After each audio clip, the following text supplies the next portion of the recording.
Hi guys, so this is part 2. Sorry about the part 1.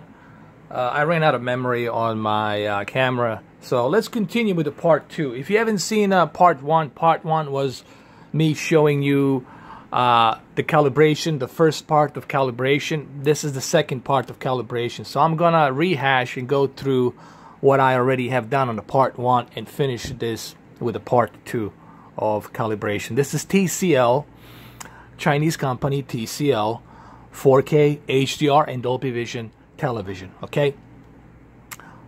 It's a budget 4K TV. It's not a state-of-the-art 4K TV, but what it does have, as I mentioned on my previous video, it does have 72 local dimming zones. And 72 local dimming zones definitely help this 4K TV look really great, okay?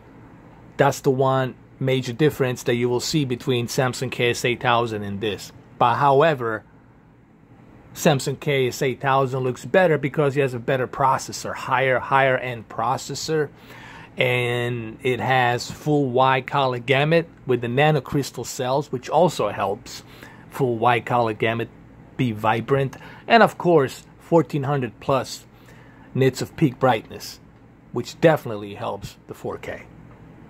But what's missing, it's full array of local dimming, and this TV has full array of local dimming.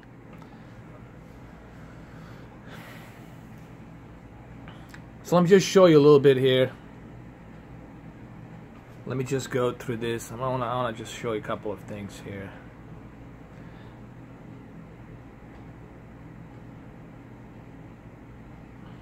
Now, what's so unique about this particular scene and HDR here, because if you look at those sparkles, every and each individual sparkle looks natural, and you get to see that with this HDR high bit master that Michael Bay had put onto this disc. He also included Dolby Vision and Dolby Atmos. So Transformers, it's a full Dolby package. You get Dolby Vision and Dolby Atmos. So if you have high-end Dolby Vision TV or a high-end Dolby Vision projector with a Dolby Atmos receiver, then my friend, you're all set with this movie. This is your Dolby Vision demo. Alright, so let's continue. Remember, on my first part I said you gotta have TV brightness at bright here because this is HDR, and HDR and Dolby Vision, they need that peak brightness of nits in order for it to take the full advantage of that static metadata and dynamic metadata. For those of you who don't know what the static metadata is, dynamic metadata, I'll tell you just in short. Static metadata is measured by locked 1400 nits maximum for HDR, which is needed, and dynamic metadata, it's unlocked, varied HDR format that can support up to 4000 to 8000 nits, meaning that formats like Dolby Vision will use dynamic metadata and compress it to that TV, and hybrid log gamma is going to need that dynamic metadata, as well as the new Technicolor Advanced HDR that's going to need it as well. So remember, TV brightness bright, HDR mode has to be at bright. These two got to be like this to take the full advantage of HDR. Then here, local contrast, local dimming zones. You never mess with this. You leave this alone because you're trying to take the advantage of 72 local dimming zones. Backlit and contrast has to be always at maximum. You'll never have to touch this because HDR will do this for you automatically. Be like a letter E. Brightness is going to be at 50. So all of these three will be like this. You'll never have to mess with it.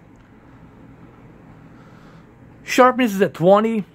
The only reason I use sharpness here at 20 a little bit because this TV, when sharpness is moved all the way to 0, it doesn't look that detailed. So this is a budget TV, so you have to move sharpness a little bit higher. Okay,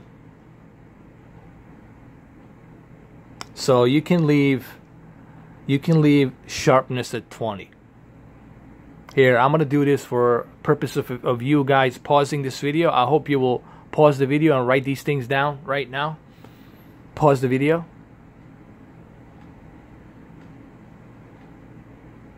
I assumed you guys have paused the video. Now let's continue. Remember, backlit maximum, contrast maximum, brightness 50, sharpness 20, color 55. The only reason I put color 55 a little bit here because this TV doesn't have nanocrystals, quantum dots, so therefore I don't have like the super high-end white color gamut ratio here. I got a standard decent white color gamut, so I leave it at 55 to get a little bit of pop of color. This is not oversaturating. Oversaturating is me going to 80. 55, it's not oversaturating, okay? And color temperature, you all know I like to keep it at normal. That's how I roll. So there you have it. Now, somebody's going to say, but what about for those of us who want to watch it like in the dark areas? Let's say you want to watch it at night. If you want to watch it at night, this is what I recommend. Go to the HDR and move it to dark. Move it to dark. So that way, if you're watching at night, it's not blasting in your face. Same thing here. You can leave it at normal. Go to the TV brightness and leave it at normal. You can go to dark. You can leave both of these at dark. If you're watching it at night and you like maybe 3 to 4 feet on your bed from the TV or wherever, I would keep it like on a dark. I would. This is what I would do. I would just leave it like this.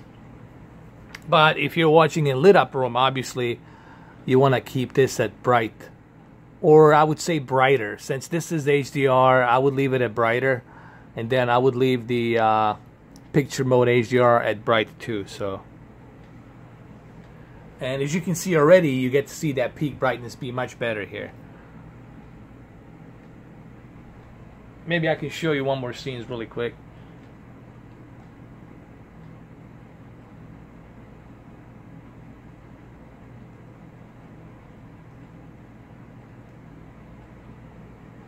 So anyway, there you have it. This is part 2 of TCL 55 P605 calibration part number 2. All right, thank you guys for watching.